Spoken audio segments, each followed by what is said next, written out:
빌라도와 헤롯 앞에 서신 예수님에 대해서 우리가 말씀을 나누도록 하겠습니다. 이 세상에는 불공정한 일이 적지 않습니다.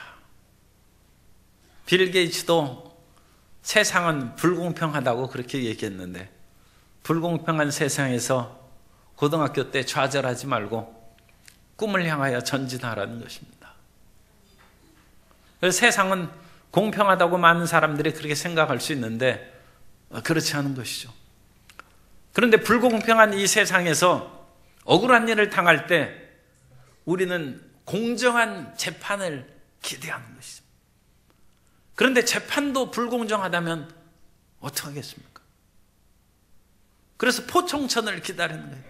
처음으로 권력에 아부하지 아니하고 자기 일신상의 이익에 그 마음을 뺏기지 아니하고 그야말로 깨끗하게 판결을 내리고 그야말로 심판을 시행하는 것이죠. 그런데 오늘 우리가 읽은 본문을 보면 하나님의 아들이 이 땅에 와서 재판을 받는데 무죄하다고 빌라도가 3번을 언급하면서도 예수님을 사형을 언도합니다. 참 이런 본문을 보면 이 사회에 대한 그런 혐오감과 비극적인 그런 마음을 갖게 되는 것이죠. 그러나 우리는 혹시라도 이 세상에서 육신이 죽을지라도 영혼은 능히 죽이지 못하는 세상을 두려워하지 않는 믿음을 가져야 됩니다. 그러므로 세상의 불공정한 것을 하나님께서 아신즉 하나님을 끝까지 의지하고, 이 불공정한 세상에서 내가 이 억울한 일을 당하는데 하나님이 어디 있겠느냐, 그런 생각하면 안 됩니다. 하나님의 아들도 무죄로 사형언도를 받는 그 본문을 오늘 우리가 읽은 것입니다. 그러면 이 예수님을 십자가에 못 박는 그런 언도를 한 그 죄목이 뭡니까? 죄목이 2절 고발하여 이르되 우리가 이 사람을 보매 우리 백성을 미혹하고 가이사에게 세금 바치는 것을 금하며 자칭 왕 그리스도라 하더이다 하니, 백성을 미혹한다. 백성을 잘못된 길로 이끌어간다는 것입니다. 디아스트레포라는 그런 단어를 쓰는데 이것은 올바른 길로 가는 것을 못 가게 막는 것을 말합니다. 그래서 백성들은 가이사에게 충성하려고 하는데 백성을 미혹하여 가이사에게 충성하지 못하게 한다는 것입니다. 그래서 가이사에게 세금을 바치는 것을 못 바치게 한다는 것입니다. 사람이 세금을 바치는 것에 대해서 일반적으로 그냥 배우고 가르치면 불만이 없어요. 그런데 이 세금에 대해서 누가 자세히 조사해가지고 당신 세금 잘 내고 있느냐? 그렇다. 그런데 그 세금이 어떻게 쓰여지는 줄 아느냐? 그러면서 온갖 부정적인 것을 얘기하면 세금 내고 싶은 마음이 없어질 수도 있어요.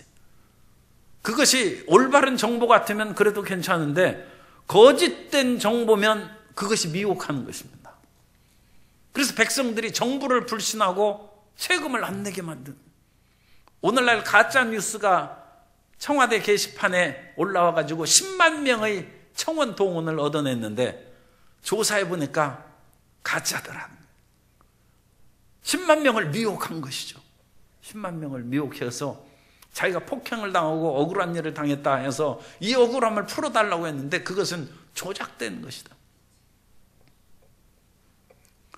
이 세상은 가짜 뉴스가 많고 미혹하게 하는 일이 많은데 예수님께서 진리를 말씀하셨는데 그 진리를 선포하는 것이 유대의 교권주의자, 대제사장이라든지 서기관들이라든지 관리들에게 거슬리는 말을 했습니다. 그러므로 예수님이 있어가지고는 자기들이 그런 권력이라든지 재물의 획득에 방해된다고 생각해서 예수님을 제거하기로 그 대제사장들과 그 무리들이 생각을 굳히고 성전을 정화하는 예수님에 대해서 못마땅하게 생각하고 결국은 예수님을 백성들을 미혹하는 자라고 죄목을 붙여서 고발하는 것입니다. 그런데 이 미혹하다는 그 단어가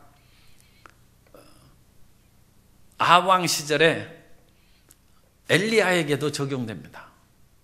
원래 그 구약 성경은 히브리어로 됐는데 그 히브리어를 이제 헬라 세계가, 헬라 문화가 온 세계에 퍼지니까 헬라어로 번역을 했어요.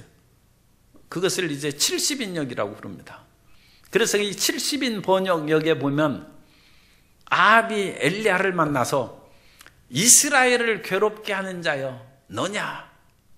아합 왕이 엘리야를 비난하는 말입니다. 그런데 이 아합 왕이 이스라엘을 괴롭게 하는 자여 그렇게 번역했는데 사실은 이것을 헬라역에는 오늘 똑같이 백성을 미혹한다는 그 단어를 써서 백성을 미혹하게 하는 자여 너냐? 아합 왕은 지금 국가의 경제 발전을 위해서 페니키아하고 손을 잡고 페니키아의 그 모든 부강한 것을 받아들여서 아합 시절에 국가가 부강했습니다. 오늘날 고고학적인 그와 같은 조사로 보면 아합 시절에 항구도 건설하고 여러 가지 그런 그 국방시설이라든지 마국간 건설이라든지 제반 그런 건설이 활발하게 진행된 것이 발굴을 통해서 나타납니다. 그래서 아합 시절에 국가가 번영한 것을 오늘날 그걸 찾아냈어요. 그런데 엘리야는 나타나서 아합이 나라의 번영이 문제가 아니라 백성들을 어긋난 길로 인도해서 바알과 아세라를 섬기게 하고 하나님을 떠나게 했다는 거예요. 그러므로 엘리야는 저항운동을 시작한 것이죠. 사람이 떡으로만 사는 것이 아니라 하나님의 입에서 나오는 말씀으로 살아야 되는데 너희가 어찌 경제 번영에만 마음을 뺏기고 하나님을 멀리 하느냐? 하나님 이 잘못된 길로 가는 백성들에게 비를 내리지 말라 주옵소서. 엘리야가 기도했어요. 그래서 백성들이 지금 고통 가운데 있어요. 그러나 그것은 백성들을 올바른 길로 인도하기 위한 엘리야의 그런 몸부림입니다. 그런데 아합 왕은 그걸 거꾸로 얘기하는 거예요. 내가 하나님을 믿으라고 하고 지금 페니키아하고 손을 잡고 경제 발전을 일으키는 그와 같은 것을 저항하는데 그것을 잘못됐다고 하는 엘리야 너는 백성을 미혹하는 자라는 거예요. 오늘날에도 우리가 분별하기 어려운 일들이 많이 있어요. 분별하기 어려운 일들이 많이 있는데 성령의 지혜가 있어야 됩니다.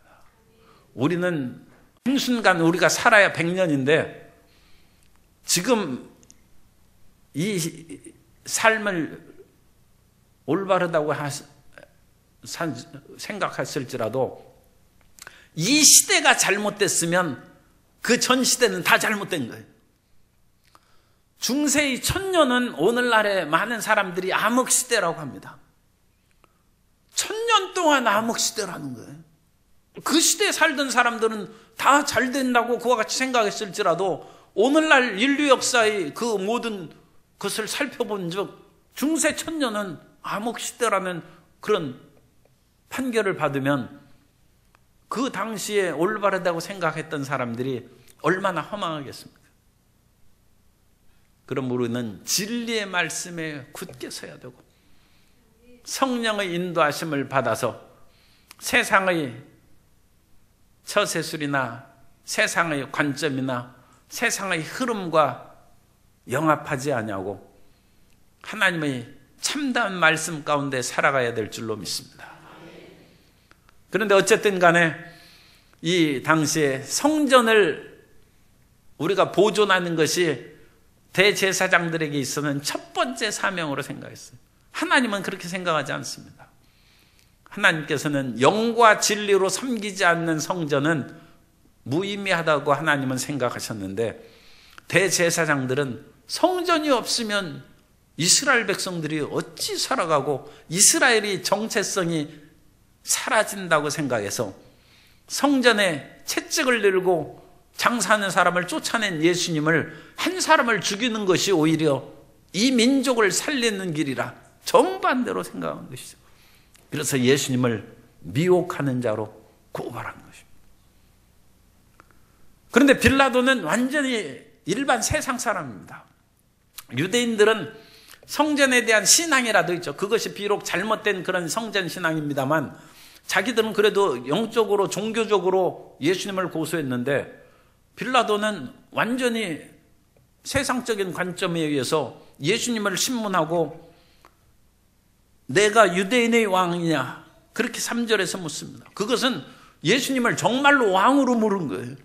그것은 신앙적인 메시아의 기름 부음 받은 그런 왕의 의미가 아니라 당신이 정말로 갈릴리 왕처럼 그런 왕이고 로마의 황제처럼 그런 왕이냐. 예수님께서 대답하여 이르시되 내 말이 옳도다 그렇게 번역했는데 이 말은 좀 번역상에 문제가 있습니다. 수레게이스라는 헬라 원어로 그렇게 쓰여있는데 내가 말하였다는 뜻입니다.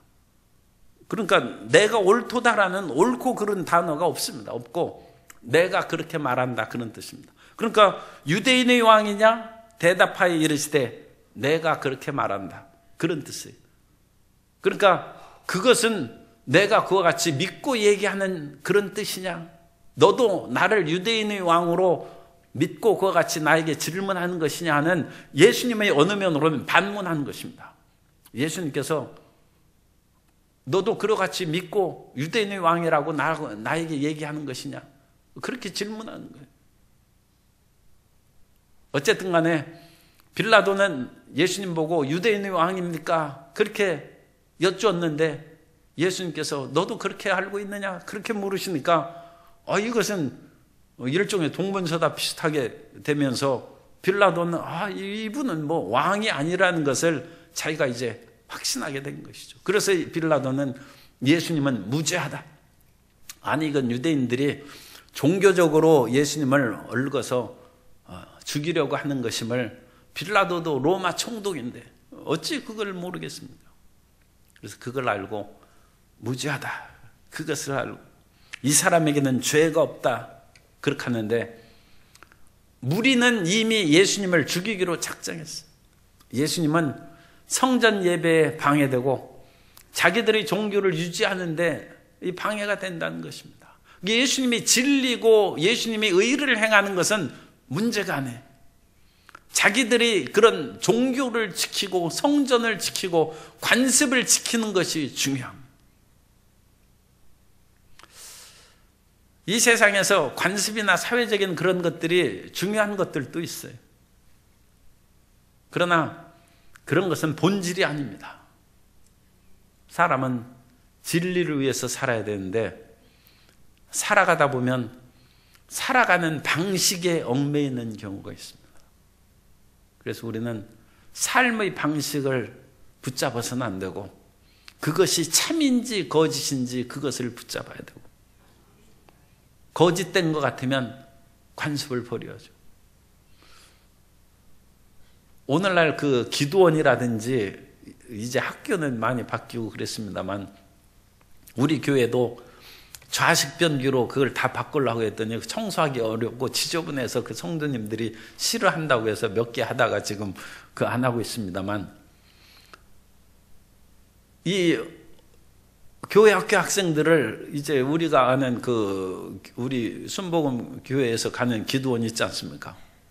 거기에 얼마 전에 그렇게 이제 한 20년 전, 10년 전 얘기입니다. 보냈더니 다 하루 이틀 만에 집으로 돌아왔어요. 왜 그러느냐? 화장실을 못 가겠다는 거예요. 왜냐하면 화장실을 이 쪼그려 앉은 그것을 배운 적이 없어요. 그러니까 이 화장실이 좌식 변기가 없던 그 10년, 20년 전 시절에 화장실을 갈 수가 없다는 거예요. 왜 도저히 그러므로 더 이상 버틸 수가 없이 화장실이 급해서 집에 오는 거예요, 집에. 그런데 한 40년 전에 그 어떤 농대 교수가 미국으로 그 학술연구차 출장을 갔어요. 그런데 그분은 틀림없이 아마 관절이 좀 약했을 거예요. 거기서 미국에서 좌식 변기를 처음 접했어요. 바로 이거다. 세상에 이런 편한 화장실이 어디 있느냐. 그걸 깨달았어요. 그래가지고 집에 와가지고 당장 좌식변기를 만들었어요. 그 당시 우리나라에, 그러니까 정확하게 연도는 모릅니다만 어쨌든 한 40여 년 전에 좌식변기가 하나도 없었어요. 그런데 그분은 그것을 생각해 보면서, 옛날에는 사과 괴짝이 나무로 돼 있어요. 나무로. 그죠? 옛날에는 사과를 할 때 나무 이렇게. 그래서 사과 괴짝을 그렇게 해가지고 가운데를 이렇게 뚫었어. 톱으로. 그래가지고 자기 집에 쓰는 그 쪼그려 앉는 그 변기 위에다가 거기다 딱 덮어놨어요. 딸들이 난리가 났어. 아버지가 미국 갔다 오더니 좀 이상해졌다는. 이게 무슨 짓이라는 거예요. 이게 무슨 짓이야. 그러나 오늘날에는 좌식 변기가 보편화되고, 오히려 그렇지 않으면 사람들이 사용할 수 없어요. 그런 시대가 돼요. 사회 관습은 바뀌는 것입니다. 우리가 참된 것을 생각해야지 관습을 붙잡고 살아가서는 안 됩니다. 그런데 진리이신 예수님을 유대인의 종교적인 제도와 자기들의 관점에 의해서, 예수님께서는 예루살렘도 말고 그리심산도 말고, 그건 유대인으로서, 유대인 예수님으로서는 엄청난 선언이죠. 예루살렘에서 예배드릴 필요 없다. 그러니까 그런 말을 하는 예수님을 당시에 유대 교권자들이 그 말을 그대로 받겠습니까? 그것은 사형에 해당한다고 생각했을 것이고, 이 성전을 허물라, 그럼 그건 사형이죠. 그러나 예수님은 영과 진리로 예배드리는 참된 것을 말하는 것입니다. 오늘날 우리가 항상 진리 가운데 살아가는 그 마음을 가져야 되고, 진리를 몰랐으면 그것은 조금이나마 변명이 되지만, 진리를 알면서도 사회 관습이나 자기 어떤 이해관계에 얽매여서 사는 것은 불행한 것입니다. 빌라도가 일단 예수님께서 무죄한 것을 알았음에도 불구하고 백성들이, 이 무리가 소리질러서 안 된다는 거예요. 우리는 인습을 지키고 관습대로 살겠다는 그 무리들이죠. 그 사람들이 진리를 덮어버리려고 부르짖으니까 이거 시끄러워서 안 되겠어요. 그래가지고 헤롯에게 보냈어요. 왜냐하면 예수님이 갈릴리 출신이니까 갈릴리 분봉왕인 헤롯이 마침 예루살렘에 있었다. 그래서 헤롯이 관할 권위를 가지고 있으니까 헤롯이 재판하라고 보냈어요. 그랬더니 헤롯은 너무 기뻐했어요. 8절에 보면 헤롯이 예수를 보고 매우 기뻐하니. 그런데 예수님을 보고 기뻐했다고 착각하면 안 돼. 이것은 예수님을 믿으려고 기뻐한 것이 아니라 예수님께서 어떤 이적을 행하실까 하는 그런 호기심에서 예수님을 만난 것을 기뻐한 것이죠. 사람이 진리를 기뻐하는 거하고 서커스 가서 구경하는 것을 기뻐하고는 기뻐하는 것 차원이 다르죠. 헤롯은 단지 기적과 이사를 보는 그 기쁨에 그냥, 왜냐하면 헤롯이 왕이 되고 모든 것을 자기 맘대로 하는 사람은 심심한 거예요. 그래서 뭔가 이 특별하고 기이한 것이 없는 건지 끊임없이 그것을 찾아가는. 사람이 무료하면 땅을 파서 씨앗을 뿌리고 땀을 흘려서 곡식을 거둔 일을 하면 됩니다. 사람이 육체적인 일을 하고 땀을 흘리면 인간의 무료함과 허무함이 사라지는데, 왕이 어찌 그런 일을 하겠습니까? 그러니까 왕이 희한한 것을 통해서 그 마음의 무료함과 삶의 허무함을 없애려고 하니까 백성이 고달픈 것이죠. 그래서 이 헤롯이 예수님께서 어떤 이적을 행하시는지 그렇게 보면서 예수님을 질문하고 여러 말로 물었으나 예수님은 진리에 대해서 대답하실 뿐이지 진리가 아닌 것에 대해서 허탄한 말로 결코 대답하지 않습니다.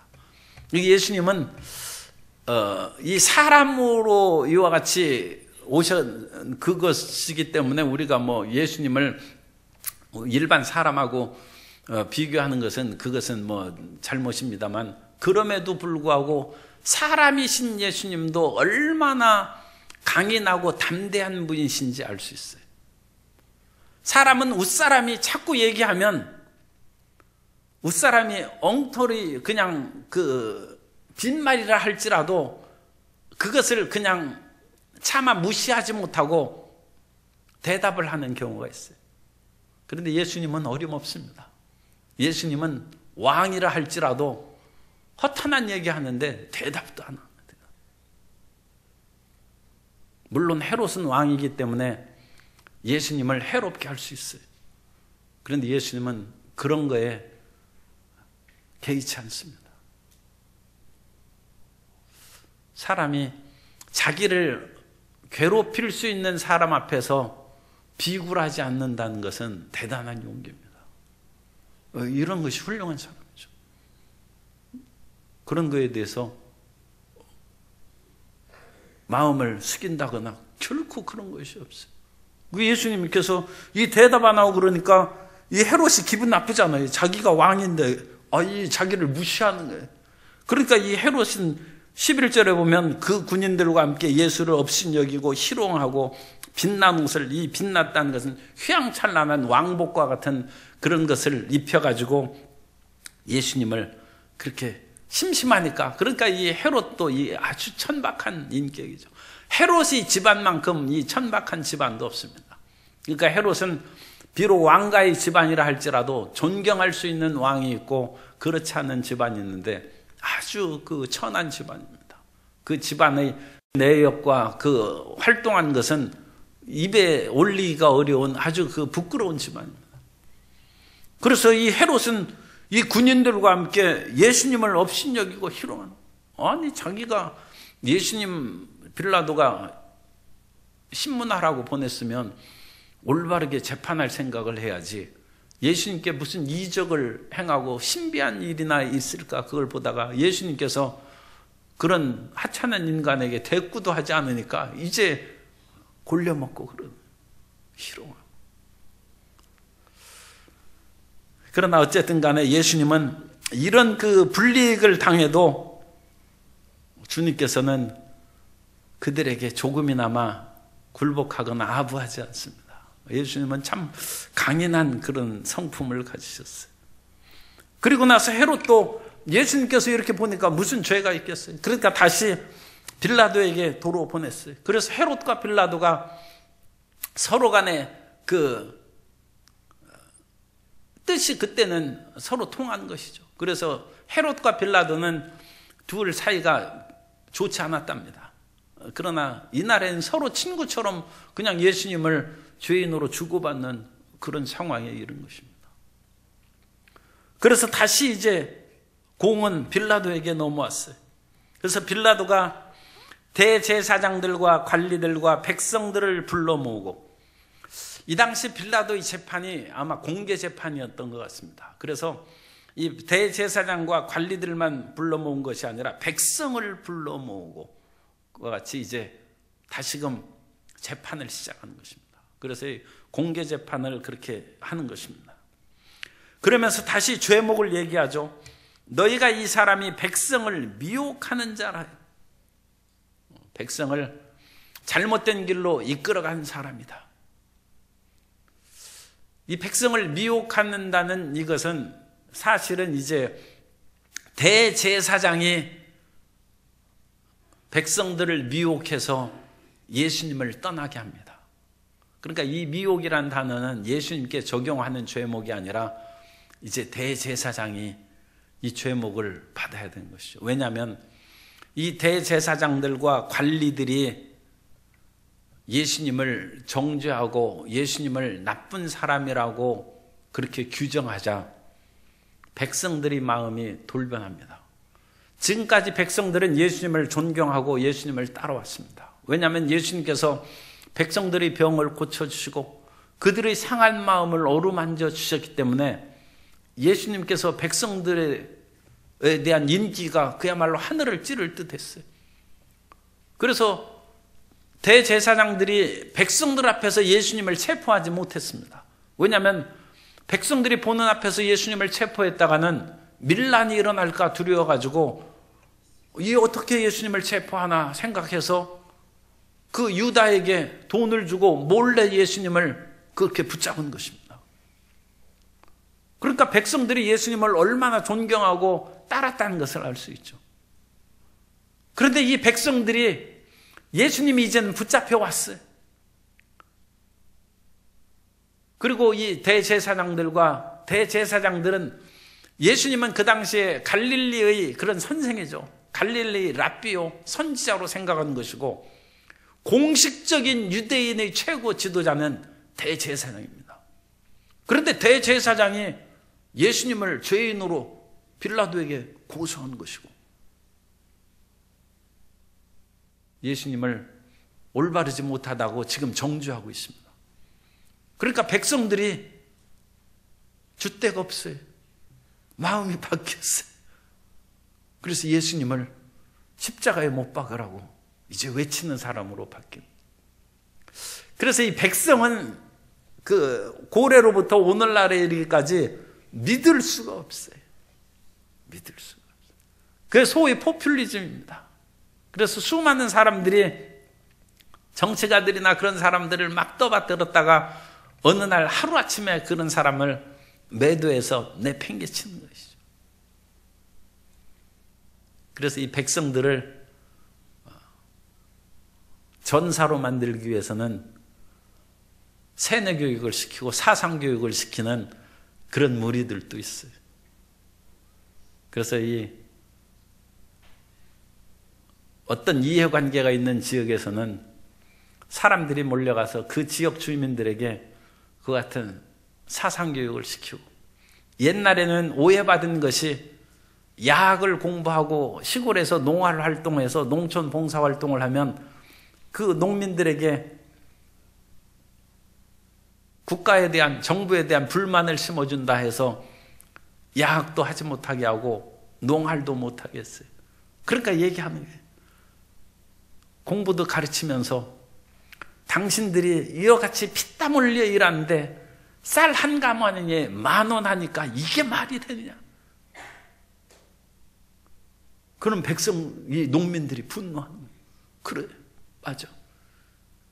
세상에 그야말로 하찮은 그런 어떤 그 물건 하나 사더라도 10,000원, 20,000원 하는데 우리가 이와 같이 1년 내내 고생해서 하는데 이걸 가지고 우리 보고 어떻게 살나 의식화되는 것이죠.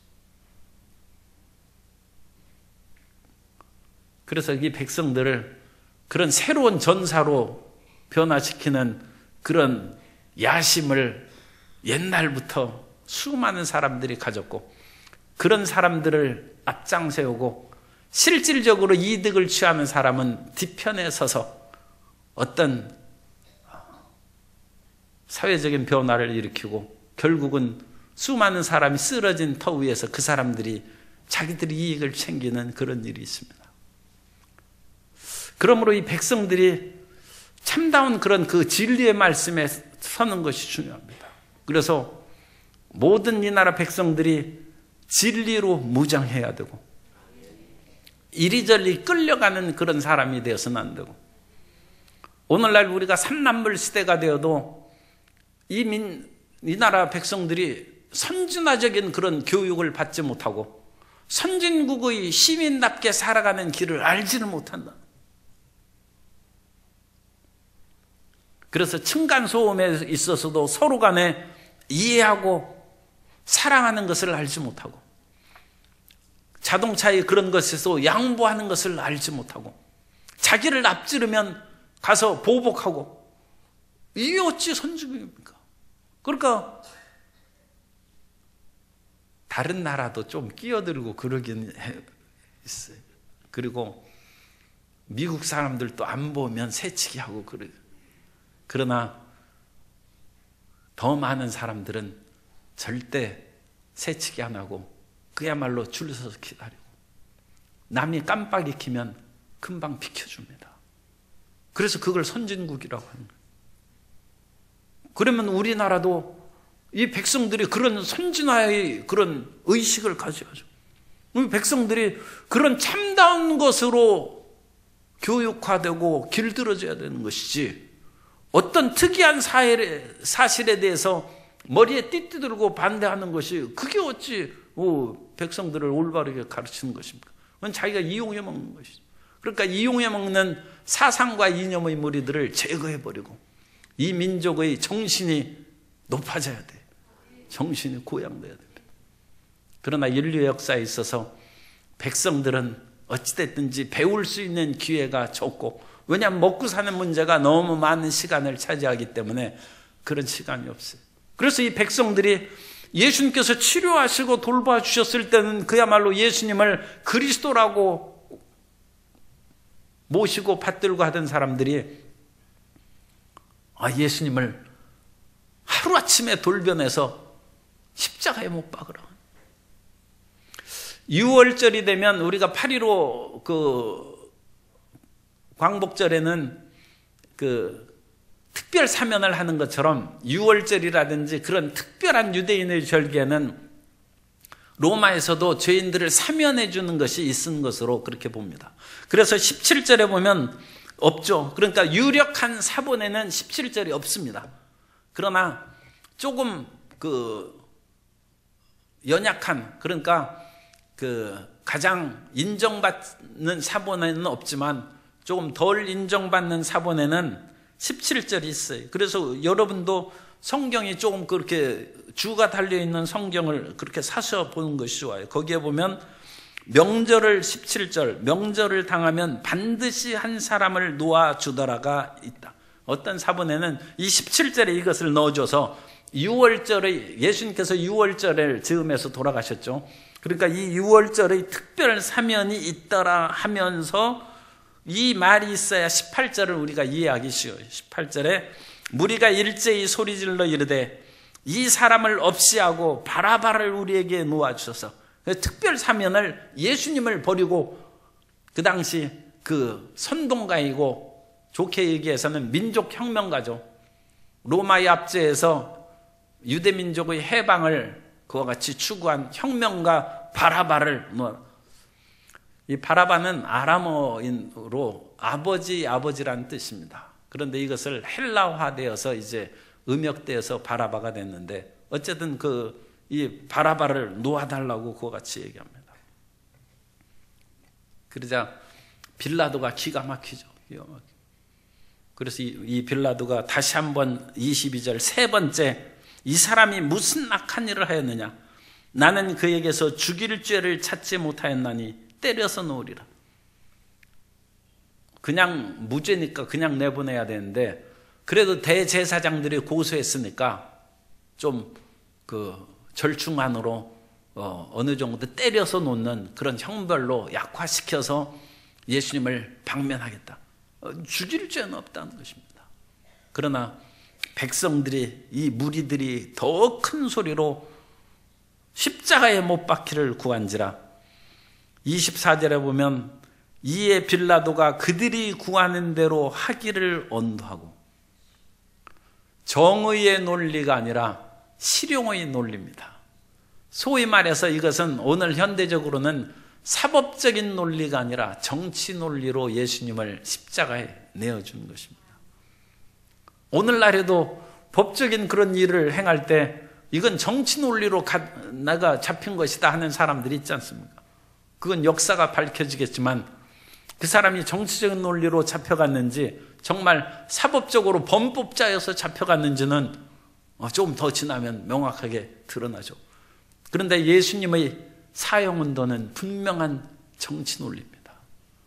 참 놀랍죠. 2000년 전에도 법적인 것으로 예수님은 무죄입니다. 그러나 정치 논리로 예수님을 사형을 시키고 그들이 요구한 대로 십자가에 못 박도록 내어준다는 것입니다. 그런 세상에 대해서 너무 비탄할 것이 없어요. 세상에서 목숨을 끊게 하는 권력은 있습니다. 그러나 지옥에 던져넣는 권세는 하나님만 있다는 것입니다. 그러므로 사람을 두려워하지 말고 하나님을 두려워하고 하나님만 믿고 의지하는 성도 여러분 되시기를 예수님 이름으로 축원합니다. 예수님은 무죄함에도 불구하고 백성을 미혹해 하는 자라고 고소를 당했습니다만, 사실 미혹시키는 것은 그 당시 고소자인 대제사장들과 서기관과 관리들이 백성을 미혹해서 의인 예수님, 하나님의 아들을 십자가에 못 박는 것입니다. 항상 우리 가운데 하나님의 말씀으로 진리가 충만하게 하시고 성령으로 충만해서 참을 알게 하시고 그 참된 것을 주장하고 나아갈 수 있는 성령의 용기와 담대함을 주옵소서. 그러한 믿음이 충만하게 채워지시기를 예수님의 이름으로 축원합니다.